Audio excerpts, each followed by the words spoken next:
Assalamualaikum warahmatullahi wabarakatuh.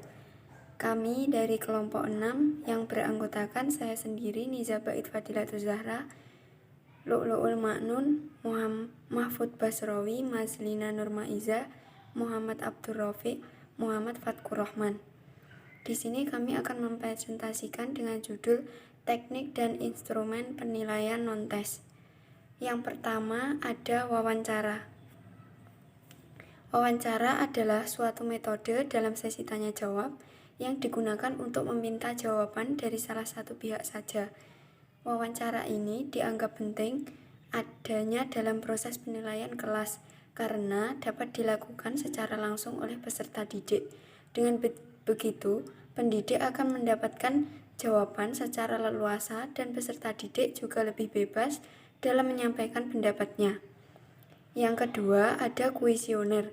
Kuesioner ini biasanya disebut dengan angket. Angket adalah suatu proses wawancara tertulis yang berisi pertanyaan ataupun jawaban. Angket ini juga termasuk dalam penilaian non-tes karena berisi pertanyaan yang akan diisi oleh penerima angket atau orang yang akan diukur. Seperti tentang sebuah pengalamannya, pengetahuan sikapnya, tentang diri pribadi maupun tentang keadaannya. Selanjutnya skala. Skala adalah suatu alat yang digunakan dalam pengukuran nilai, sikap, minat, dan perhatian yang kemudian disusun dalam suatu pertanyaan untuk dinilai oleh pendidik dan hasil akhir berbentuk deretan nilai yang sesuai dengan kriteria yang ditentukan. Dalam skala ini akan dibahas tentang skala penilaian dan skala sikap. Skala penilaian merupakan skala yang mengukur penampilan dan perilaku yang dilakukan seseorang terhadap orang lain sesuai dengan kriteria nilai yang ditentukan dalam pernyataan perilaku individu. Sedangkan skala sikap berfungsi untuk mengukur sikap seseorang pada objek tertentu. Selanjutnya, observasi. Observasi merupakan salah satu tes bentuk teknik non-tes yang biasa dipergunakan untuk menilai sesuatu melalui pengamatan terhadap objeknya secara langsung, seksama, dan sistematis. Dengan begitu, observasi ini sangat mudah diterapkan dalam penilaian non-tes karena hanya menggunakan pengamatannya yang hasilnya akan lebih nyata adanya. Di sini saya akan menjelaskan kelanjutan dari materi selanjutnya, yaitu tentang studi kasus. Di sini, studi kasus adalah proses pembelajaran kepada seseorang yang sedang mengalami suatu masalah tertentu, seperti kasus anak nakal, anak yang melakukan pelanggaran, anak yang tidak dapat berbaur dengan teman-temannya, anak yang sulit menangkap pelajaran dari guru, bahkan anak pintar juga masuk dalam contoh studi kasus tersebut. Kemudian yang keenam ada sosiometri. Sosiometri adalah suatu cara yang dapat melihat kemampuan seorang siswa dalam penyesuaian diri, terutama hubungannya dengan teman lainnya. Dengan begitu akan diketahui posisi siswa tersebut dalam hubungan sosialnya. Seperti siswa tersebut dapat disukai teman-temannya, siswa tersebut dibenci atau bahkan dibully teman-temannya, dan siswa tersebut hanya akrab dengan beberapa teman saja.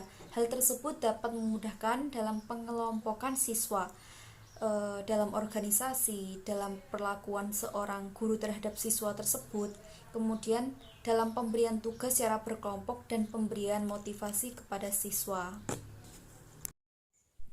Ya, selanjutnya saya akan melanjutkan presentasi dari Mbak Maslina, yaitu fungsi wawancara dan fungsi kuesioner. Yang pertama yaitu fungsi wawancara. Yang pertama yaitu wawancara sebagai metode primer. Yang kedua, wawancara sebagai metode pelengkap. Kemudian yang ketiga, wawancara sebagai kriteria. Kemudian selanjutnya fungsi kuesioner. Yang pertama yaitu sebagai alat penyusunan catatan permanen dalam mengumpulkan informasi sebagai bahan dasar. Kemudian yang kedua, sebagai jaminan dalam kebenaran informasi yang didapatkan. Kemudian yang ketiga, sebagai pengingat kepada pewawancara agar pertanyaan yang diajukan tidak keluar dari konteks yang sudah dibuat. Kemudian yang keempat, sebagai alat dalam pengumpulan data yang praktis dan efisien. Kemudian yang kelima, sebagai alat untuk mengingatkan kepada seseorang yang diwawancarai. Nah, baik, selanjutnya yang akan saya bahas yaitu terkait fungsi masing-masing bentuk instrumen non-tes. Yang akan saya bahas di sini yaitu fungsi skala. Skala di sini berfungsi untuk penilaian terhadap sikap atau penilaian kualitatif dengan menggunakan bentuk skala. Dengan begitu, seorang akan lebih mudah dalam memberikan nilai sesuai dengan kriteria yang sudah ditentukan. Untuk yang selanjutnya yaitu fungsi observasi. Observasi di sini berfungsi untuk memperoleh hasil pengamatan berupa data, skor, nilai dalam mencari informasi. Jadi, dalam proses pengamatan menggunakan cara observasi, seseorang individu akan dapat melihat langsung apa saja yang akan diamatinya dan akan mendapatkan hasil yang nyata. Fungsi studi kasus sebagai sarana utama dalam penelitian atau sebagai penyaji penelitian dalam pandangan subjek.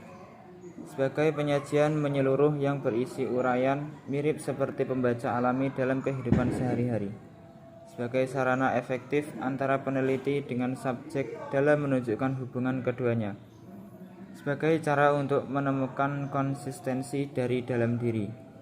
Sebagai pemberi atau uraian tebal yang dibutuhkan sebagai penilai atas transferabilitas.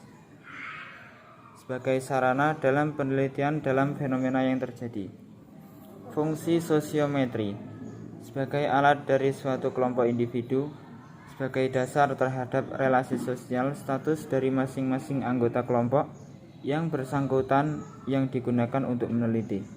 Sebagai alat insani dalam memperbaiki hubungan para anggota kelompok tertentu, sebagai penentu kelompok kerja, sebagai alat untuk memilih seseorang individu yang memiliki kemampuan memimpin dalam kelompok dalam kegiatan tertentu.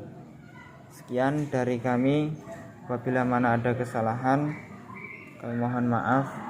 Akhiron wabillahi taufiq wal hidayah. Wassalamualaikum warahmatullahi wabarakatuh.